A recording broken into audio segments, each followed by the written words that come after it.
Bonjour à tous et bienvenue. Dans la dernière vidéo, on avait présenté GSAP en 10 minutes et j'ai voulu enfoncer le clou avec un petit tutoriel pratique pour réaliser ce loader animé. Alors je ne le ferai pas tout le temps, mais comme le tuto est assez court, je vais vous présenter aussi le HTML et le CSS dans la vidéo. Alors j'ai quand même préparé des fichiers en avance. Ici j'ai mon fichier index, mon script et mon style CSS. D'accord, donc je les ai déjà liés dans mon fichier HTML. J'ai mon fichier style ici, j'ai récupéré évidemment GSAP avec le CDN, et ensuite j'ai mon script juste ici. Donc tout ça, normalement, on l'avait déjà vu dans la vidéo précédente. Allez, on est parti. Dans un premier temps, je vais devoir créer mon élément loader. Donc je vais faire une div loader. Alors ensuite, je vais avoir un premier container qui va contenir 3 divs qui vont s'appeler dot. Il y en a 3, je fais ça. Je vais refaire la même chose juste en dessous et cette fois-ci, ça ne sera pas des dots, ça sera les ombres.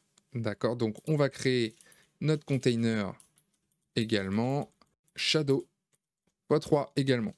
Voilà. Ce que j'utilise là, c'est des raccourcis emmet. Je ferai peut-être une vidéo pour ça, sinon voilà, ça me permet de ne pas écrire tout ça à chaque fois et directement d'utiliser les raccourcis. Donc ça va être mon HTML sur lequel je vais me baser. Je rajouterai l'image après du site. Pour l'instant, on va se baser là-dessus. Donc j'ai mon loader, j'ai 2 containers, un avec mes 3 points et un avec mes 3 ombres. On va pouvoir passer au CSS.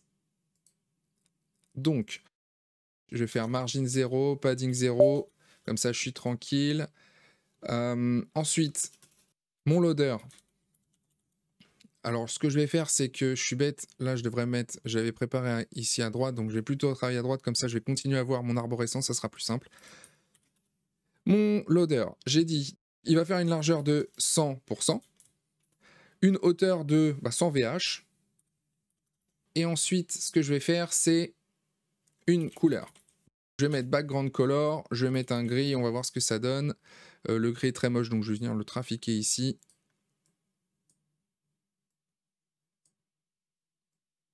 Légèrement bleuté. Voilà. Bon, la couleur, c'est pas important en vrai. Alors, je vais faire Alt Z ici pour que ça revienne à la ligne automatiquement. En tout cas, en apparence. Ensuite, d'ailleurs, je vais gagner de la place en faisant ça. Et ensuite, je vais afficher mes éléments déjà. Comme ça, on va voir tout de suite mes dots. Donc, mes dots et aussi mes shadows. D'accord, donc je sépare par des virgules. Hop. Je vais leur dire qu'ils font une largeur de 50. Une hauteur de 50 également. Et qu'ils ont un background color blanc. Voilà, donc ils sont juste ici. Donc évidemment, moi, ça ne me plaît pas. Ce que je vais faire, c'est que les containers, je vais leur dire, vous êtes en display flex. Donc là, du coup, ça m'aligne les éléments. Alors pour que ce soit des ronds, évidemment, j'ai besoin de dire que c'est un border radius. Donc là, je vais mettre 25 pixels, ça va me faire des ronds. Parce que là, ici, j'ai 50, donc ça représente la moitié, voilà. Alors évidemment, ils sont mal positionnés, entre guillemets. Donc ce que je peux faire ici, c'est que mes containers, donc mon loader déjà plutôt, je vais lui mettre un display flex. Alors là, par contre, il va me les mettre en ligne, donc il faut que je lui dise bien que la direction, c'est en colonne. Voilà. Et ensuite, je vais pouvoir faire Justify Content Center et Align Item Center. Comme ça, je sais que mon loader est parfaitement centré. On va aussi rajouter une petite marge entre les deux, puisque ça ne me plaît pas tellement. Je vais mettre une petite marge donc de 0 en hauteur et enfin top-bottom. Et en left-right, je vais mettre 4 pixels. Ça me fera 8 entre chaque, puisque point virgule. Voilà. Voilà, on est pas mal. Donc là maintenant, ce que je pourrais faire, c'est modifier l'opacité aussi de mes ombres. Alors, je vais venir juste parler à mes ombres. Shadow. Et je vais leur dire opacity, je vais mettre 0,3. Voilà. Ce qui fait que en réalité, c'est pas vraiment des ombres. D'ailleurs, je les ai appelées shadow, mais en réalité, c'est plutôt des reflets dans l'idée, comme si mes points étaient sur un peu un miroir, etc. Voilà pour ce qui est en tout cas du HTML et du CSS. Maintenant, on va pouvoir attaquer avec GSAP pour faire l'animation. Donc, on va écrire GSAP. Alors, voilà, .to. Et là, je vais sélectionner mes dots. Et c'est à eux que je vais appliquer différentes animations. Moi, en Y, par exemple, j'aimerais qu'il remonte. Donc, je vais faire moins et je vais dire moins 60. Voilà. Ensuite, Ce que je voudrais, c'est qu'ils se décalent les uns après les autres, hein, que le premier, ici, il commence l'animation, le deuxième commence un peu après, etc., etc. Donc ça, on l'avait vu, c'est la propriété stagger. On va mettre each, on va dire qu'il y a un petit décalage toutes les 0,2 secondes. Voilà, on voit que ça s'anime au fur et à mesure. Ensuite, bah, on va vouloir répéter tout ça. Pour répéter à l'infini, c'est -1.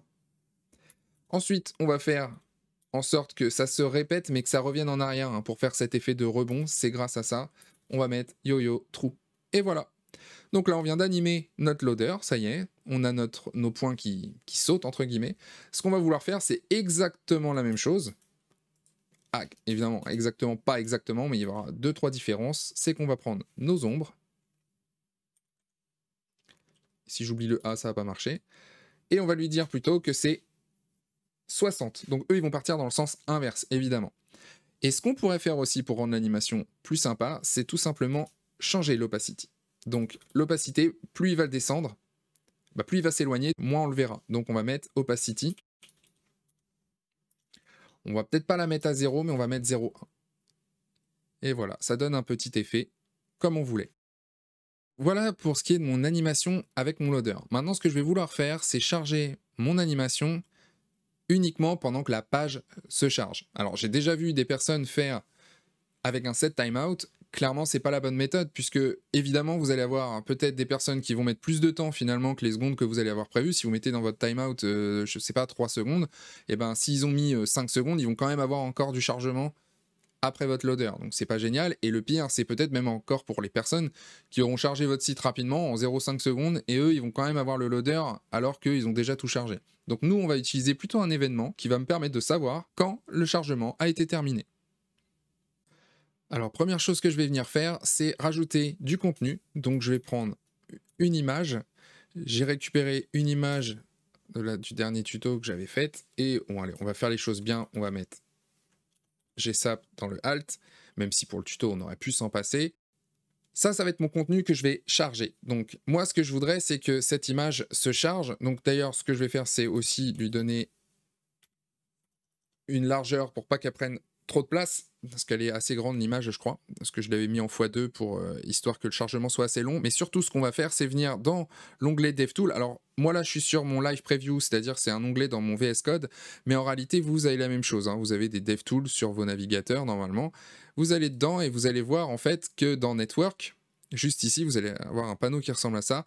Vous allez dans Network et vous pouvez décider de vous mettre en Slow 3G. D'accord? Donc vous allez peut-être être en comme ça, No, et moi, je mets Slow 3G. Comme ça, ça simule une connexion très lente. Alors, une première chose qu'il va falloir que je fasse, c'est que je vais vouloir que ce loader vienne vraiment en premier plan. Parce que sinon, là, je vais avoir, vous voyez, l'image juste en dessous. Donc là, moi, ce que je veux, c'est que mon loader soit fixe. Donc, on va mettre une position fixe. Voilà. Comme ça, là, j'aurai toujours... Alors, il faut le laisser recharger. Voilà. J'aurai toujours mon loader comme ceci. Ce que je vais vouloir faire maintenant, c'est surveiller ce chargement. Donc, je vais venir utiliser, déjà récupérer mon loader. Et maintenant, dans Windows, je vais rajouter un événement. Je vais prendre l'événement load et qu'est-ce que je fais? Je vais faire une fonction, tout simplement. Et dans cette fonction, je vais lui dire que tu prends mon loader, tu vas dans le style, voilà, et je modifie le display. Et je vais lui dire none, évidemment. C'est-à-dire qu'une fois que ma fenêtre sera complètement chargée, mon élément, mon document sera complètement chargé, je vais désactiver mon loader. Donc on va regarder si ça fonctionne. Alors, faut-il encore que j'écrive correctement pour que ça fonctionne? Effectivement, il faut bien que je mette display. On va voir si le loader se désactive bien dès que l'image est chargée. Donc l'image se charge toujours. Et voilà. Bon, j'ai raccourci un peu le temps de chargement parce qu'il mettait un certain temps, mais voilà, on vient de créer un loader animé qui se désactive bien une fois que la page est chargée. Donc ça dépendra de la connexion des personnes, ça dépendra aussi du volume de données que vous avez à afficher sur votre page. Notre loader sera bien appliqué à ce moment-là. C'est donc terminé pour ce petit tutoriel sur GSAP. Il y en aura d'autres bien évidemment. Et moi je vous dis donc à la prochaine pour de nouvelles aventures. Codez bien.